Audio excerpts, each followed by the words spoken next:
倒れたところさ、まだ流木がありますんで、車の通行はまだできない感じです。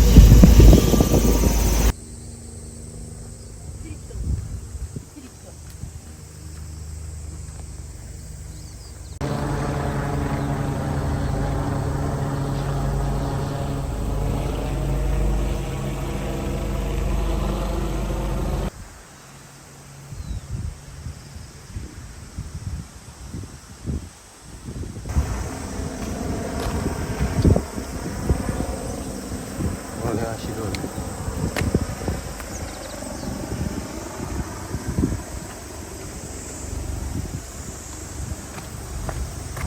れはもう本当で復旧にはだいぶ、かなりの時間かかりそうですね。で、あっちの向こう側が青沢と南の前田があるんですけれども、こっちの川沿いの、歩いて行く道で、行くことはできますけれども、車での通行はできません。で、中台の、集落の入り口のところも、だいぶ大規模に陥没、道路が陥没しております。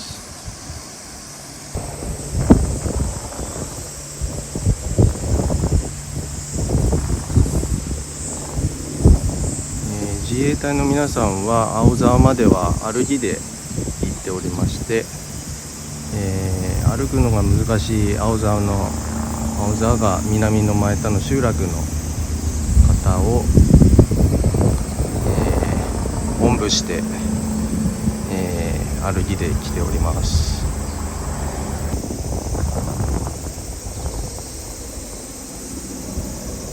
青沢の方からも続々と、自衛隊の皆さんと一緒にご高齢の方々が、来ている。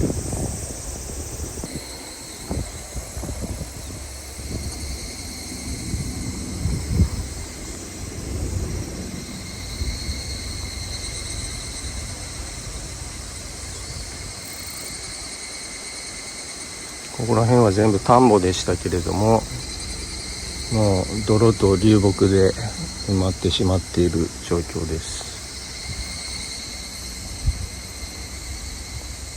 で、中台の、道路も陥没しております。自衛隊の皆さんの救助も進んでいる模様です。お疲れ様です。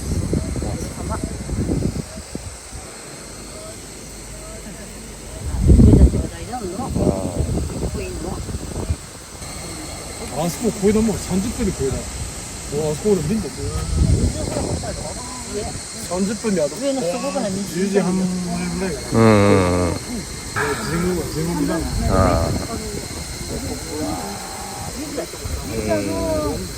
もう5分からなかったな。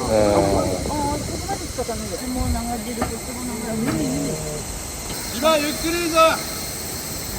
ゆっくりでゆっくりで。頑張れ。頑張れ。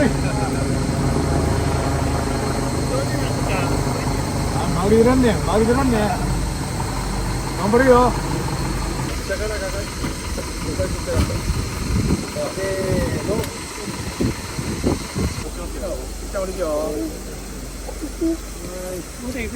おお、頑張って頑張って生きててくれ。頼むぞ。おじいちゃんのこついてくのか、親父の子。なんか。歩いてないでね。僕は見て歩くのと思って貫通するのね。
ブロクの、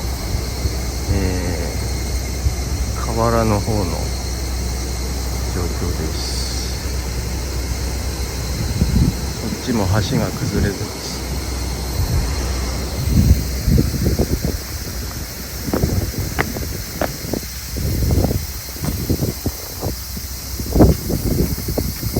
ここら辺も田んぼが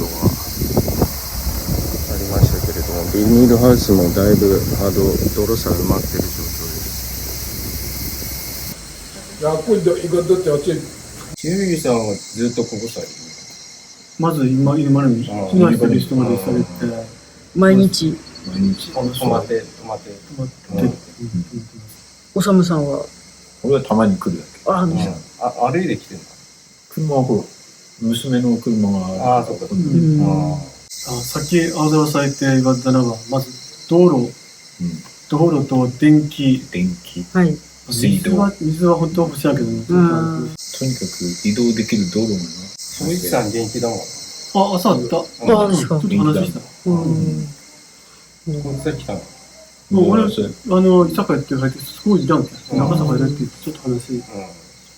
道路とか、ここの道路を優先的に直してほしいっていう場所とかってあります？やっぱり344ややっろ。ぱりこれライフラインになってるので、やっぱり青沢まではちゃんと取れるように。なるほど。青沢までの国道。あと、川挟んで、こっち側は、どこの道とどこの橋をまず通れるようにしたらありがたいですかね。大平沢の橋と、あと、傷野沢の崩れたところを直していただければ、山際の道路。あそこを通れば、まず、川南の方は通る。あと、君肌まで。君肌までも直さないと。そうですね。そうです。だいぶ、直さいねなんか、あと、皆さんまだタイやめるっていう話もしてるもんだけど、そこはちょっとの。そこの辺もやっぱ国が力を貸してくれたらまた田んぼやりたいって気持ち。やりたい人もいたさ。何年かかるかもあるけど、どのぐらいの時間かかるかもあるので。あと水路も全部色ですよね。水路も。水路もはちゃめちゃだもんな。ちょっとその辺をスピーディーにやっていただけるとありがたいですけどね。はい。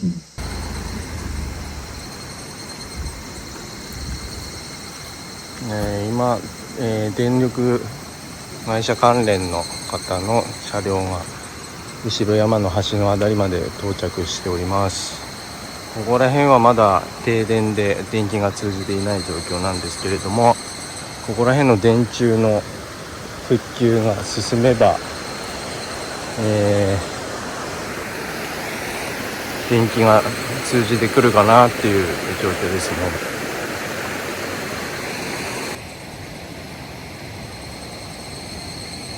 まず、大平沢さん行く橋は一応歩いては通れるようになりましたなんですけれども、まだ流木とかあと倒れてる電柱があったり、あとここは道路が陥没してるのでちょっとまだ道路、車が、通れる状況ではない形ですね。はい。